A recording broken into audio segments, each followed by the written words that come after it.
Le film commence en Russie, où une famille de 3 personnes est assise au bord de la rivière et profite de son temps. Le plus jeune d'entre eux, Sergueï Alioshkov, se vante auprès de son frère aîné et de sa mère de se trouver au sommet d'un arbre, quand soudain, des avions de combat allemands survolent sa tête. La mère demande à ses enfants de se cacher rapidement dans les buissons, mais l'enfant de 6 ans affirme qu'il n'a pas peur et frappe l'avion avec une fronde. À la surprise générale, il parvient à percuter les jets et à les faire exploser. Mais quand il regarde autour de lui, sa famille a disparu. Sergueï se réveille effrayé de son rêve et appelle sa mère. À ce moment-là, quelqu'un frappe à sa porte. Pensant qu'il s'agit de sa mère, il court vers elle, mais une voisine arrive paniquée. Elle remercie Dieu de l'avoir gardé en vie et l'informe que sa mère et son frère sont morts. Le petit garçon ne comprend pas ce qu'elle dit et veut rester à la maison pour attendre sa mère. La femme lui dit que les Allemands les ont attaqués et qu'ils devraient s'enfuir. À ce moment-là, des soldats s'approchent de leur maison. La femme fait sortir Sergueï par la fenêtre mais est abattue avant de pouvoir le rejoindre. Le petit enfant de 6 ans est désormais seul, sans famille ni amis. Alors que Sergueï s'enfuit de la maison, il voit tout son quartier brûler derrière lui. Il appelle en vain sa mère et s'enfuit de là. Après avoir couru un moment, il se retrouve au milieu des bois. Le petit enfant commence à appeler sa mère pour qu'elle vienne le chercher, car il est perdu. Cette nuit-là,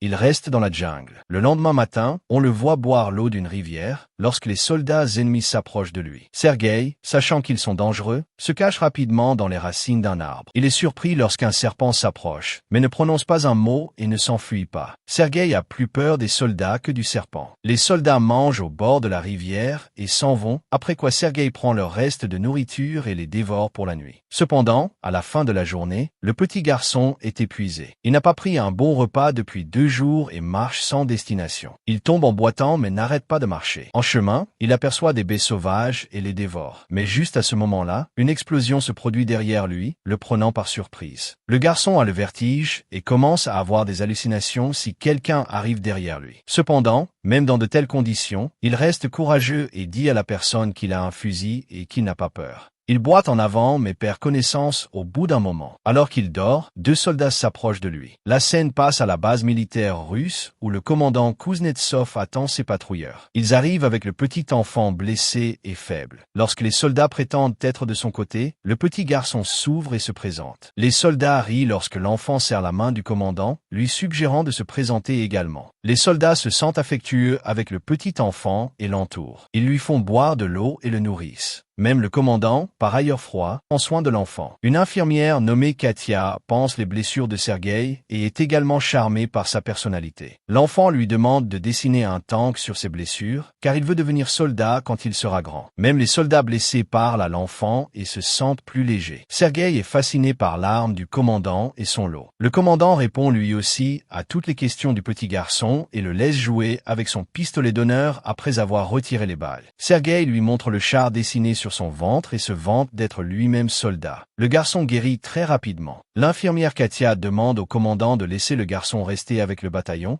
mais il n'est pas d'accord, affirmant que ce ne sera pas sûr. Il veut envoyer Sergueï dans un orphelinat. Les soldats passaient tout leur temps libre avec Sergueï. Il reçoit de nombreuses visites tout au long de la journée. Ils lui apportent de la nourriture envoyée de loin par leur famille et le laissent même jouer avec leurs jumelles. Un jour, un soldat se rend chez le commandant pour lui demander de laisser le garçon rester dans le bataillon. Les soldats ont développé un lien étroit avec l'enfant et le considèrent comme le leur. Sa présence leur enlève le poids de la guerre. Cependant, le commandant tient absolument à envoyer le garçon à l'orphelinat pour sa propre sécurité. Le lendemain, les ennemis attaquent et de nombreux soldats sont blessés. Un véhicule vient chercher Sergueï pour l'emmener à l'orphelinat. Le commandant annonce la nouvelle à l'enfant et lui offre en cadeau un pistolet honoraire en bois. Le garçon le serre à son tour dans ses bras, affirmant qu'il a peur pour la sécurité du commandant. Le commandant fond dans son étreinte et change d'avis. Il demande à Sergueï de rester avec les soldats comme son fils. Cette nuit-là, les soldats cherchent des vêtements de petits soldats pour le petit garçon. Ils sont ravis que Sergueï reste avec eux. Le commandant réveille Sergueï et lui donne les vêtements. Il les porte et court partout, ressemblant à un vrai soldat. Les autres commencent à l'appeler leur petit garçon soldat. Alors que l'enfant court partout, les Allemands lancent une attaque aérienne sur le bataillon. Les soldats emmènent rapidement Sergueï dans un endroit sûr et combattent les autres. Le nombre de soldats blessés augmente rapidement. Sergueï veut se rendre utile, alors il apporte de l'eau aux soldats